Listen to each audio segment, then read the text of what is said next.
back, everyone. There are a few stories that continue to fester in my mind. That is the Butler, Pennsylvania attempted assassination of President Trump, and this Matthew Crooks, who is now shot dead, say the FBI, accused of trying to kill President Trump and shooting him in his ear, as we all know and can remember that video. But the question remains, was it really Thomas Matthew Crooks on that roof? Maybe, maybe not, according to a new documentary out called Who Shot Trump? Watch this. Only 9:20 p.m. But how was that possible? The police didn't even question Crooks' father until over 2 hours later at 11:40 p.m. For all the feds knew, it could be Thomas Crooks' father's body on the roof of AGR at 9:20 p.m. The FBI has never said they took fingerprints from the body, but even if they did, Thomas Crooks would had to have been fingerprinted some other time in his life before July 13th for his fingerprints to be on file. There's other strange occurrences here, like DNA. Listen again. DNA tests take days, and you have to have a reference sample for comparison. That means they would need a known sample of Thomas Crooks' DNA or a blood relative, and the FBI didn't have either of those things at 9:20 p.m. on the 13th. There's a couple other big questions. One being, could there have been another shooter in all of this? Now, I want to tackle some of this with the executive producer of the new movie that is coming out in July called Who Shot Trump? J.D. Wilcox is with us. J.D., welcome to the program. Hello, Grant. It's great to meet you. J.D., I asked you, I said, look, obviously, Thomas Crooks, the way I put it to you, isn't running around anymore. We're pretty sure he's dead. You responded to me saying, are we? Explain to me why you can respond that way. I think anybody who wants to investigate this attempted assassination should start with the basic questions. The government says Thomas Crooks is the lone gunman. How do we know? The government says that the body on the roof of AGR belongs to Thomas Matthew Crooks. How do we know?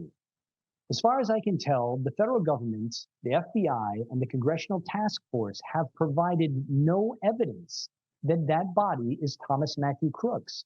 I'm not saying it isn't. I'm just saying, show me the proof. And they've never shown any proof. What about the family? I mean, wouldn't the family be saying, well, it's not my son. He's alive and well. He's playing video games in the basement.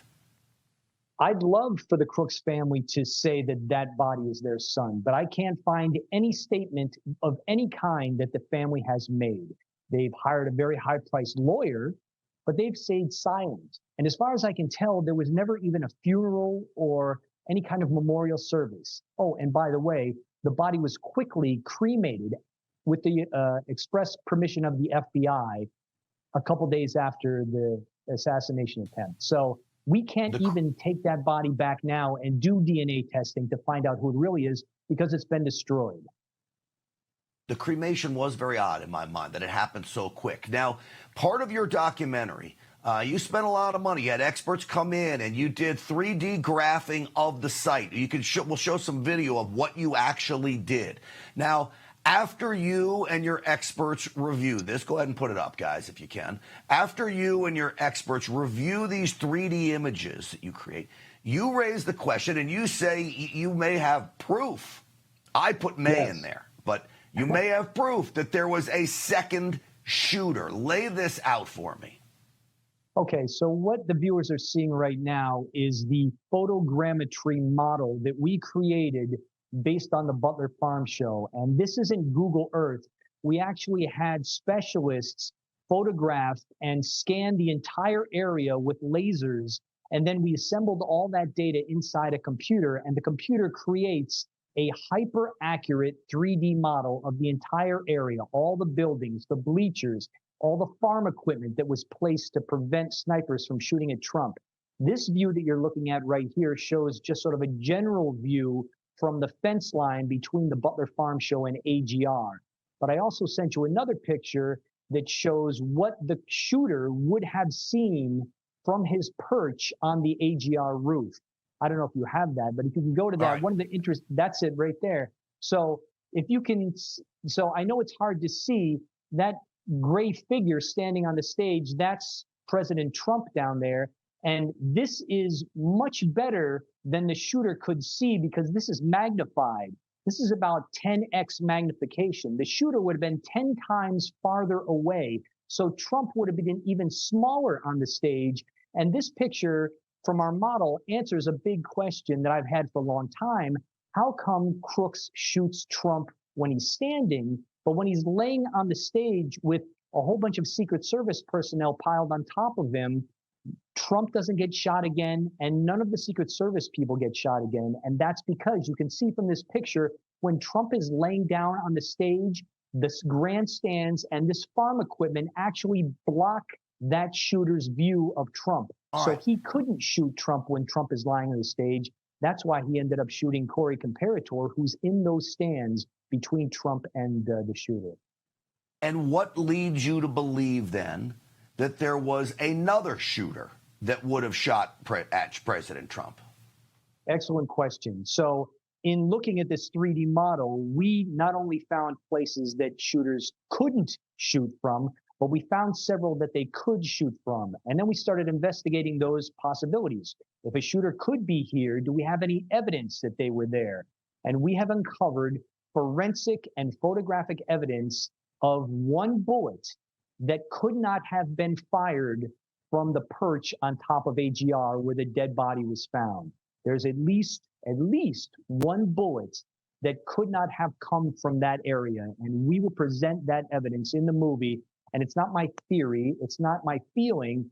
It's hard photographic evidence and trajectories that we've traced back. So there's really, once you see the evidence, you won't be able to argue. It's just science and math. It's not my feeling. It's the facts. And I understand why you want to hold that back. The movie's coming out, so one bullet that doesn't add up sounds to me like a John F. Kennedy situation here with a bullet out of nowhere. You got this one bullet that doesn't add up. The FBI, you believe, and real quick if you can for me, has done all the same mapping you did, which would mean they know everything you know. You now believe there is a cover-up in all of this, even after my friend Kash Patel said case closed. Real quick, if you can, you believe there's a cover-up? We have a source that informed us that the FBI did the same photogrammetry that we did. They created the same models that we have.